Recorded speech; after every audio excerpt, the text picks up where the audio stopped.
The matchless wit. Tenali Raman was a poet jester in the court of Krishnadevaraya, the great king of Vijayanagara.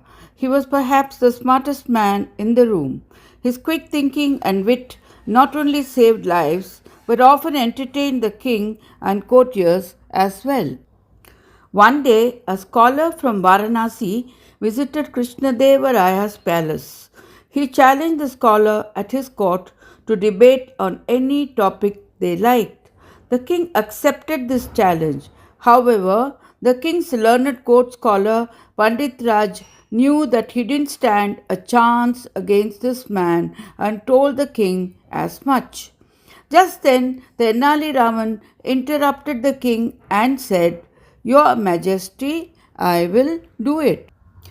King Krishnadevaraya was a little unsure as wit isn't the same as scholarship. However, Raman's reassuring words convinced him. That evening, everything was set in the court. Tenali Raman arrived with a bunch of disciples and a large bundle of manuscripts wrapped in cloth. Once he was seated, the learned scholar asked him, "So, which work have you chosen to debate on?" Tenali Raman replied, "Let's start with an easy one. I suppose you are familiar with Tilakashta Mahisha Bandhana of what? Tilakashta? The renowned scholar's face froze, for he knew nothing of the subject Tenali Raman was challenging him with. He said to him, "I beg your pardon, O learned one, but I do not know of this that you speak of." The entire court was in shock. Tenali then said, "That's odd, since even cowherds in our city are familiar with this." The learned scholar was in shock. How could he, who had studied about everything in great detail, not know of something that a mere cowherd knew? The scholar stood up, humbly bowed down to Tenali Raman, accepted his defeat, and left the court. Once he had left, the king thanked Raman for saving the kingdom's reputation. Pandit Raj asked Raman about the topic he had spoken of. Raman smiled and unpacked the bundle to reveal bundles of stalks. He said, "Behold, Tilakashtas, the stalks of the sesame plant that have been tied together with the Manisha Bandhana, the rope with which buffaloes are tethered." Ha ha ha ha ha. The entire court erupted into laughter. Everyone laughed except Pandit Raj. He couldn't accept the fact that he had been deceived by Raman. He decided that he would have his revenge. Pandit Raj told the king, "But Maharaj, he has insulted a learned man. He must be punished." The king agreed and asked Pandit Raj how Raman should be punished, to which he replied, saying off with his head. King Krishnadevaraya trusted Tenali Raman to take care of himself, so he decided to humor Pandit Raj.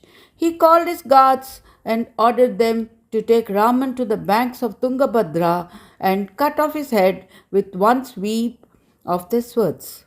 The guards got hold of Tenali Raman and told him about the king's orders. Tenali Raman smiled and said, "Well, if that's what the king wants, then I shall accept my fate."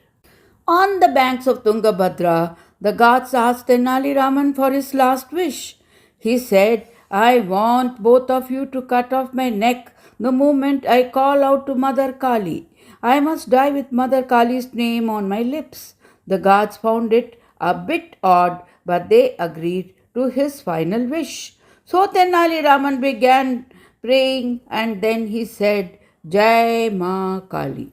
At that moment, both the guards swung the swords, and just like that, Tenali Raman was gone.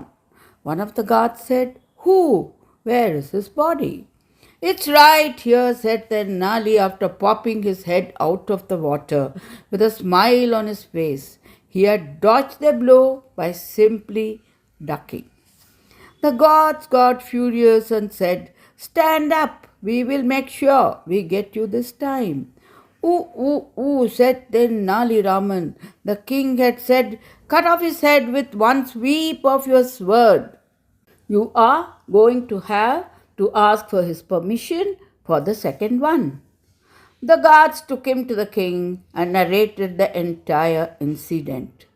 Pandit Raj got furious and said, "Your Majesty, I suggest you bury him up to his neck and let him be trampled to death by an elephant." The king agreed and ordered his guards to do the same, but he feared that Tenali might not get out of this. The guards did exactly as they were instructed to.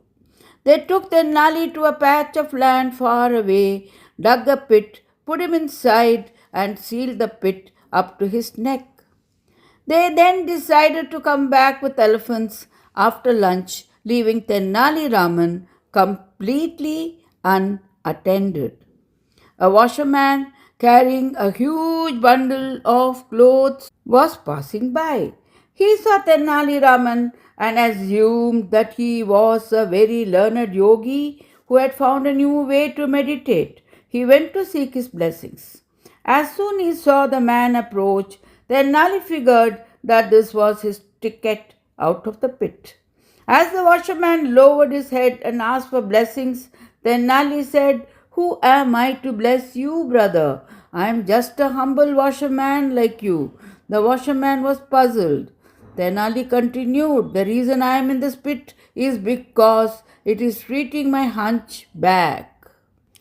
Being buried this for an hour will heal me, I have been told."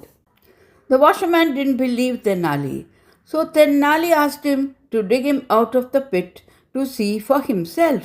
When Tenali came out of the pit with an erect back, the washerman couldn't believe his eyes. He insisted on trying it as well. And so the washerman got into the pit that had been created for Tenali Raman.